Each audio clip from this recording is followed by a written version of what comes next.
Alright, so we are here at the Charleston International Airport. We're picking up a rental car because I am driving to Raleigh today to buy a new car. This is a Toyota Corolla with only 12,000 miles on it, so still pretty new. And it's actually really nice in here, I have to say.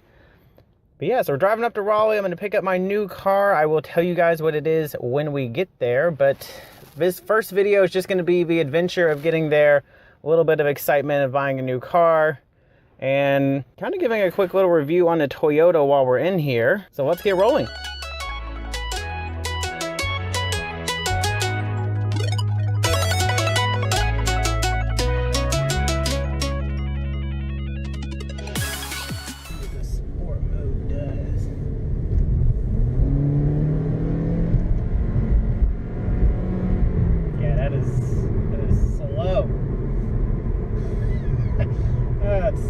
It's very slow.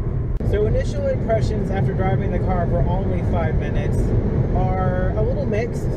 The interior is actually pretty nice. I mean, there's definitely some scratchy black plastic on the door and the center console, but the dash cover is really nice. I mean, it's definitely some sort of fake leather, but it still looks pretty good.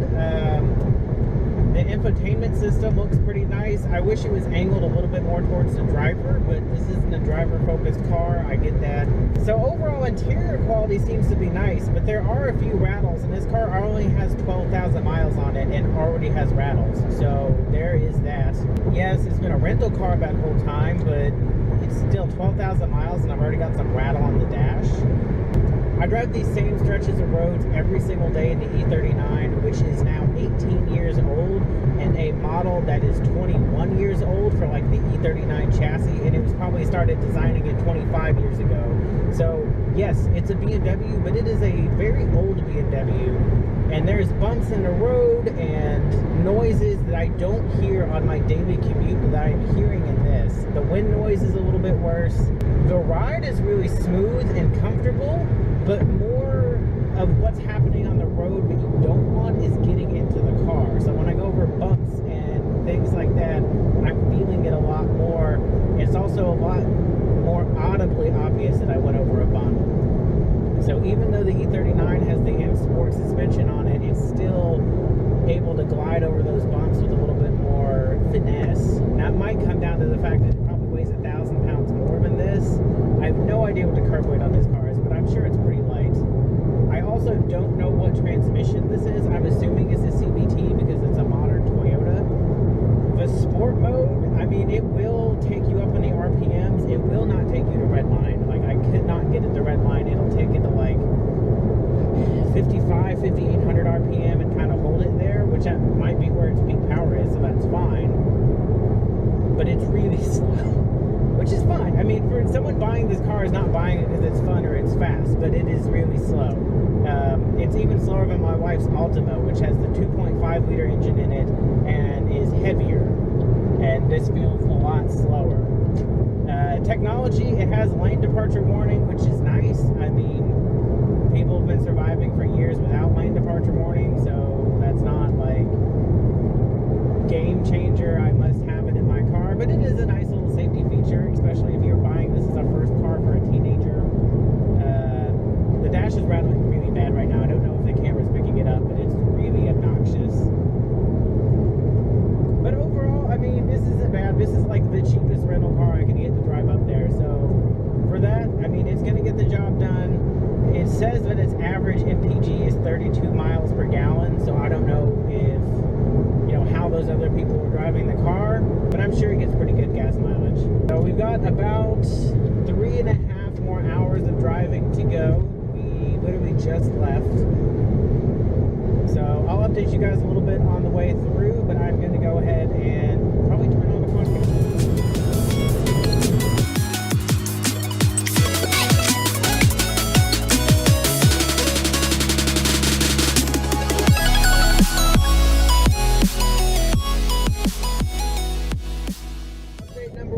We have a game-changing situation. The car has radar-guided cruise control. For those of you who don't know what that is, it's the greatest thing that I think anyone has ever added to a car as far as modern amenities until they fully make things autonomous. I can set the cruise control at 80 miles an hour, and you can set a little radar button on the steering wheel, and it will automatically slow down if you come up on a car going slower. So if you come up on traffic, it will slow down for you, and then as traffic clears up, you'll go back to 80 miles an hour or whatever you set it at. That is so perfect, because on this stretch of interstate I'm on, there's always some stupid little spot. You got to take it out of cruise control and slow down and do some stuff and go back and forth with your speed. And now I don't have to do that.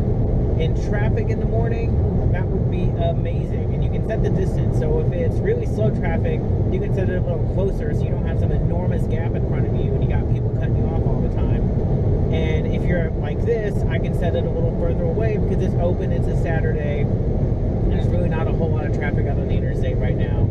So I'm not, you know, I can give myself that extra gap of safety. But that is a game changer.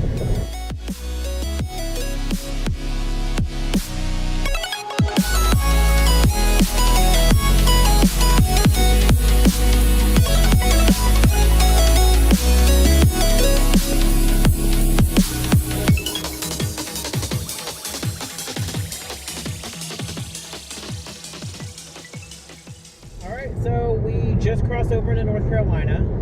I am meeting the guy at 1, and it is almost 11 o'clock. However, it is not going to take us 2 hours to get there, so we'll have a little bit of time to eat lunch and for, you know, any incidents that might happen. So far, the car's been pretty good. I mean, not great by any means. The steering wheel is way too stiff, so my hand is getting a little sore just like supporting the wheel. The radar-guided cruise control, as I expected, is amazing. I don't have to touch the gas pedal or the brake pedal. If someone gets in front of me or traffic slows down, I slow down too. It's super, super nice. I really wish I could just add that to whatever car. And I think there are kits where you can do it, but it's not going to be this good. But yeah, overall the car's done fine. The seating position isn't great. I can't get it exactly how I want for it to be comfortable, so I'm a little sore. I've only been in here 2 hours. Like I said, the steering wheel is too hard. It's like a freaking rock. The hands-free calling worked pretty good. It's not really like a thing for me that I need, but if you're in a state where you have to have that, it worked pretty well. If I get a text message, the car can read it to me, so that's kind of nice.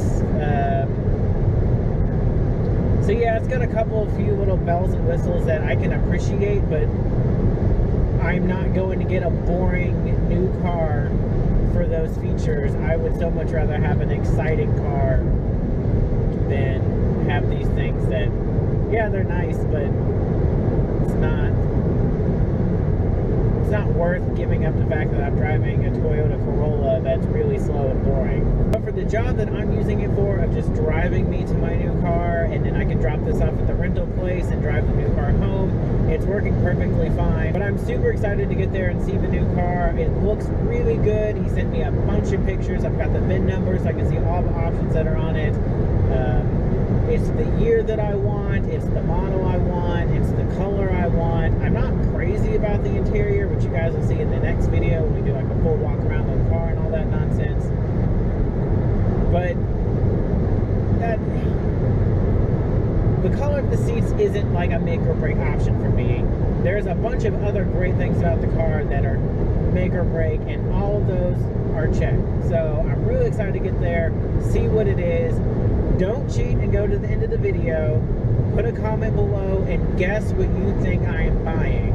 So I'll give you a hint of it is less than $10,000 and it is less than 20 years old. So that should narrow it down at least a little bit.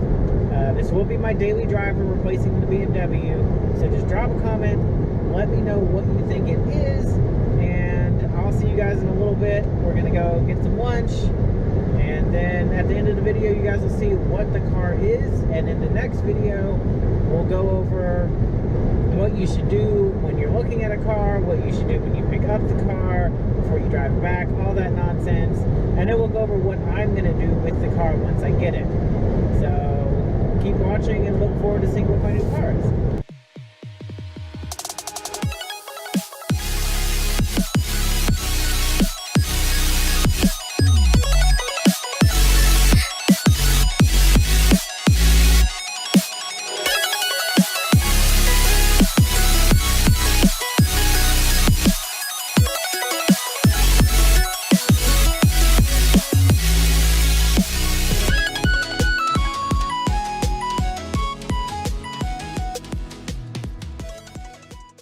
So we've got about 20 more minutes till we get there. I'm getting so excited. I really hope it's good. For those of you who are doing something like this, going and look at a car, don't get too attached before you get there. Make sure you are able to walk away. There's something wrong, something you don't like, something sketchy or weird or just doesn't feel right. Don't be afraid to walk away. There's always going to be another car. You know, take your time. Don't rush this process. Don't buy something that you're going to regret in a week and then you're stuck with it. So while I am super excited, I am going to stay reserved a little bit so that if I get there and the car is not perfect, I'll just turn around and drive home. Yeah, I wasted 8 hours and it sucks, but you're going to have this car for a while. So, you know, be patient, play the long game, and hopefully you get the perfect car. All right, let's see if it is out in the street or in the driveway.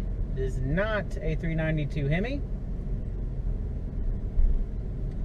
There it is, a red 2005 Mini Cooper S. Look at it. How good it looks. That's right, guys. 2005 Mini Cooper S with a 6-speed manual, supercharged little 4-banger. It should be a lot of fun as a daily. So I'm going to go check it out, and I will check back on you guys, and we'll see if I bought it or not.